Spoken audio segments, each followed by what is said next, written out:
नमस्कार दोस्तों, एक बार फिर से आप लोगों का स्वागत है हमारे यूट्यूब चैनल पे। तो दोस्तों, आज के वीडियो में हम लोग सीखेंगे पंजाब नेशनल बैंक के बचत खाता के फॉर्म को हम लोग कैसे सही सही भरें।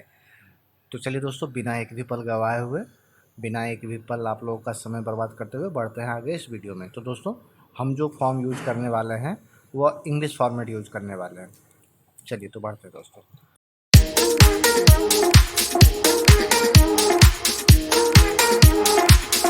तो दोस्तों, यह है पंजाब नेशनल बैंक का सेविंग अकाउंट का फॉर्म, जो कि कुछ इस तरह का दिखता है, जिसमें पहले पेज पे हम लोगों को कुछ नहीं करना होता है, क्योंकि ये फॉर ऑफिस यूज ओनली, मतलब इसके ऑफिशियल पर्सन ही इसे फिल करेंगे पहले पेज को। तो हम लोग देखते हैं सेकंड पेज को, जो हम लोगों को भरना है दोस्तों।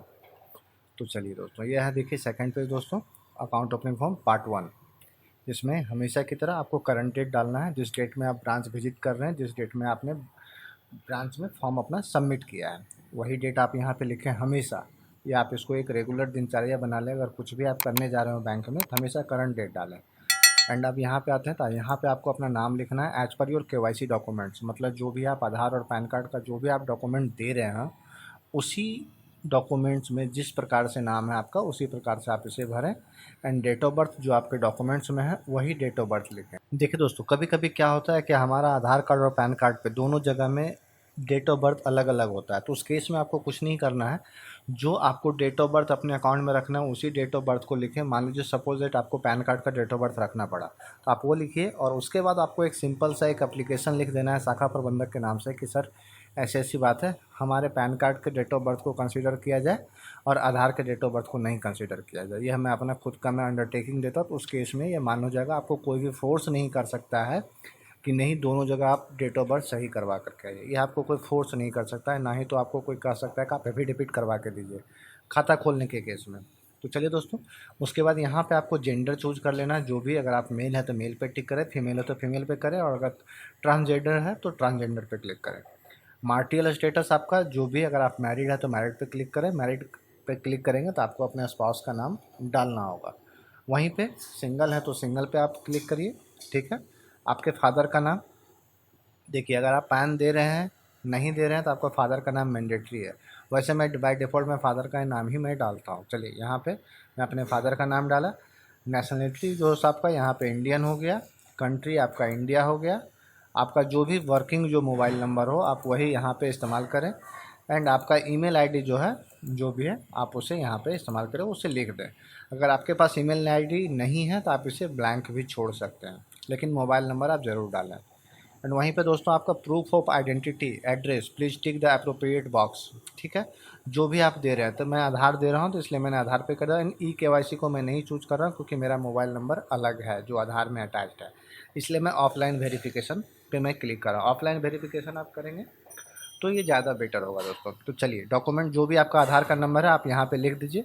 एक्चुअली मैं डमी फील्ड लिया हूँ, मैं डमी आधार मैंने डाला है इसलिए मैंने वो दिया। इसलिए आप ये मत सोचिएगा कि आधार नंबर किसी का ऐसा कैसे हो सकता है।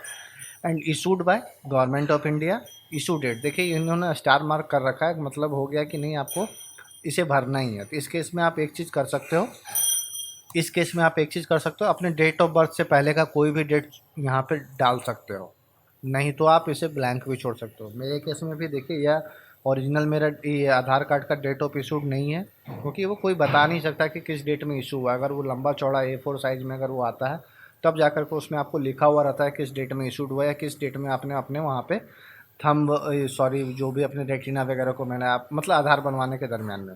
तो इसलिए आप इसे ब्लैंक भी छोड़ सकते हो, नहीं तो अपने डेट ऑफ बर्थ से आगे का कोई भी डेट यहाँ पे आप दे सकते हो। एंड तीसरे नंबर पे आता है दोस्तों आधार, सॉरी, एड्रेस डिटेल्स। एक चीज़ मैं आपको यहाँ पे बताना चाहूँगा, बड़े ध्यान से सुनिएगा। आपका एड्रेस डिटेल्स वही होना चाहिए जो आपके आधार में मेंशन है, या फिर जो भी डॉक्यूमेंट आप सपोर्टिंग डॉक्यूमेंट दे रहे हो एड्रेस प्रूफ के लिए, उस डेट के अलावा आप कोई भी डेट मत डालिएगा, सॉरी कोई भी एड्रेस अलग से मत डालिएगा। और जो भी आप एड्रेस प्रूफ के लिए दे रहे हो और उसमें जो भी एड्रेस मेंशनड है, आप डिट्टो आपको वही उतारना है। अपने तरफ से अलग कुछ भी मत ऐड करिएगा, नहीं तो आपका फॉर्म रिजेक्ट होगा, आपका अकाउंट नहीं खुल पाएगा, नहीं तो आपको बार बार बैंक बुलाया जाएगा। तो जैसा मैंने बताया, आपको एड्रेस बिल्कुल एग्जैक्टली वही लिखना है जो आप सपोर्टिंग डॉक्यूमेंट्स दे रहे हैं एड्रेस प्रूफ के लिए। एंड यहाँ पे देखिए 8 नंबर क्या कह रहा है, is the address provided above your current address. अगर आप मान लीजिए आप कहीं पे नौकरी कर रहे हैं तो वहाँ का एड्रेस तो ऑब्वियसली आपके आधार पे होगा नहीं। आधार पे अमूमन क्या होता है, जहाँ आपका आपका परमानेंट एड्रेस है वो होता है। अगर दोनों जगह सेम है तो आप यहाँ पे यस कर दीजिए, नहीं तो यहाँ पे नो कर दीजिए।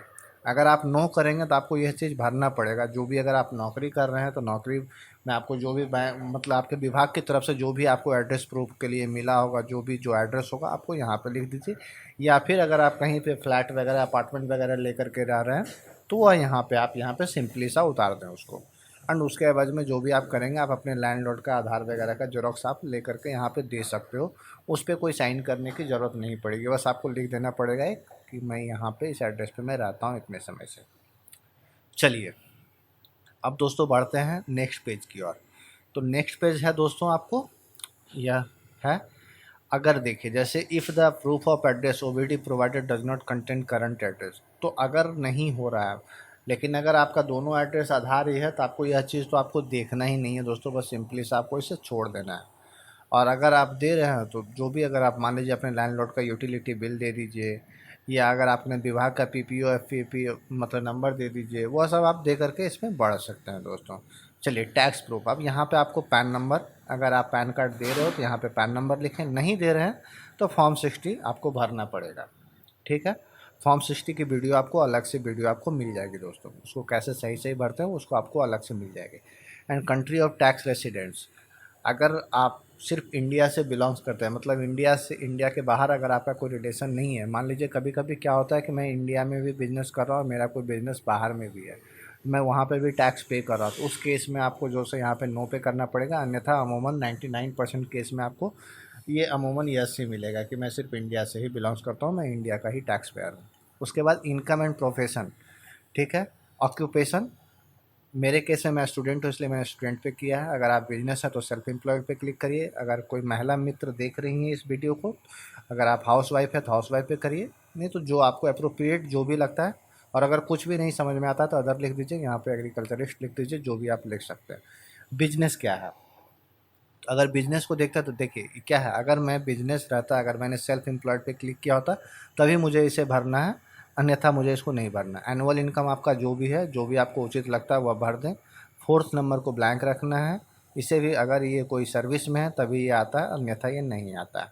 एंड चलिए प्लीज़ टिक अप्रोप्रिएट बॉक्स, अगर क्या पॉलिटिकली मतलब आपका कोई पॉलिटिक्स से रिलेशन है, अगर रिलेशन है तो यहाँ पे दीजिए, अन्यथा सीधा नन पे क्लिक कर दीजिए।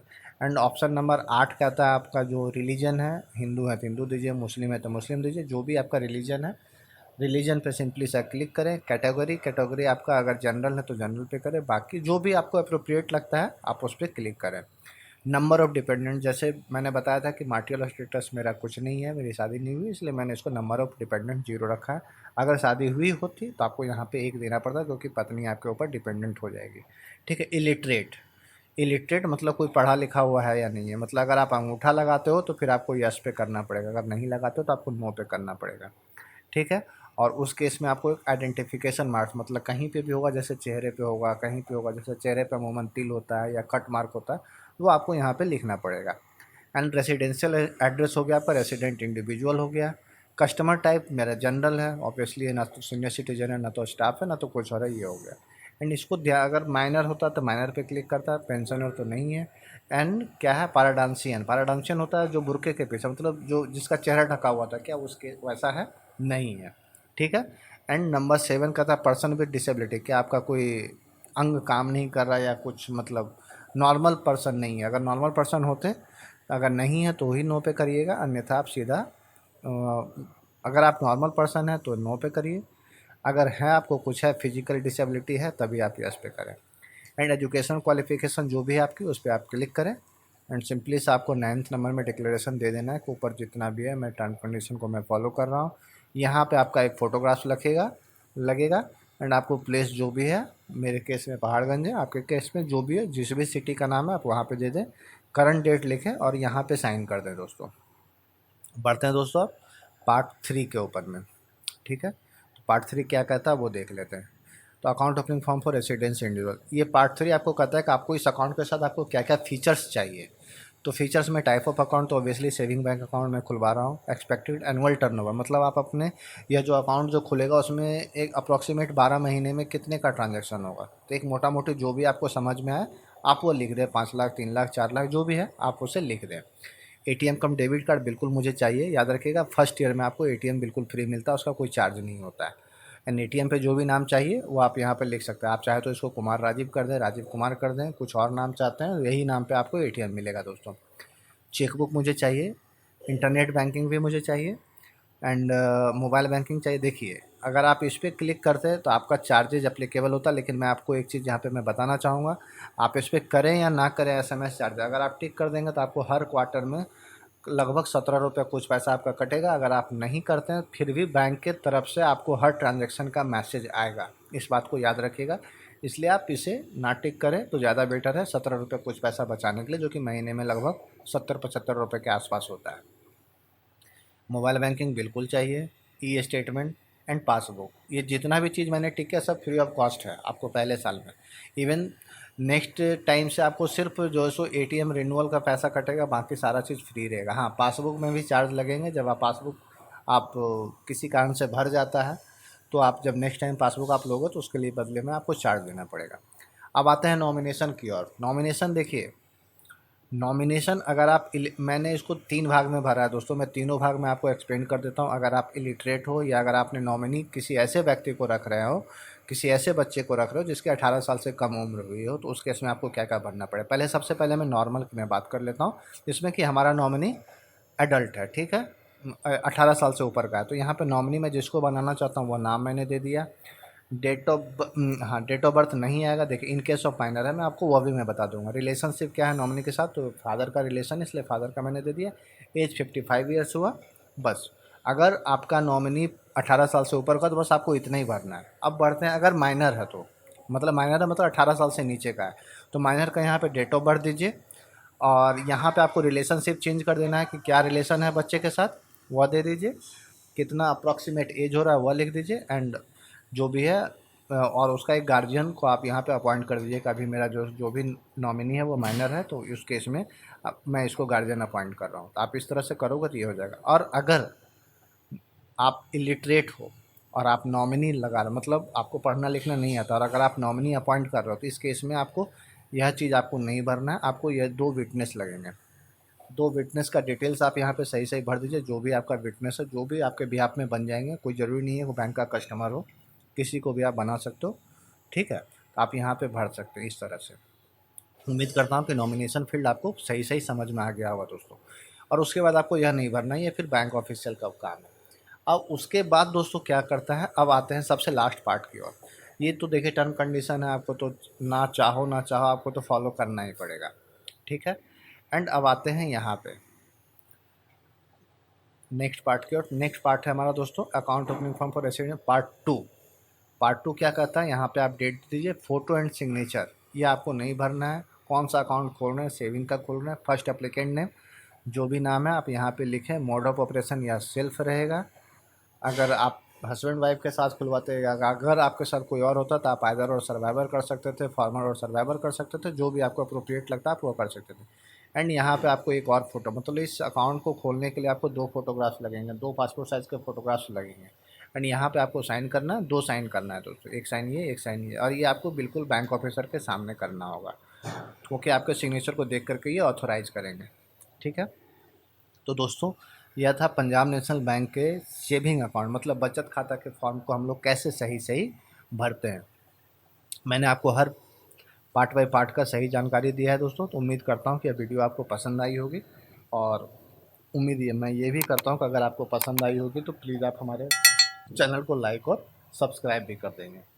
तो चलिए दोस्तों, आज के वीडियो में बस इतना ही, मिलते हैं इसी प्रकार के किसी और वीडियो के साथ। जय हिंद, जय भारत।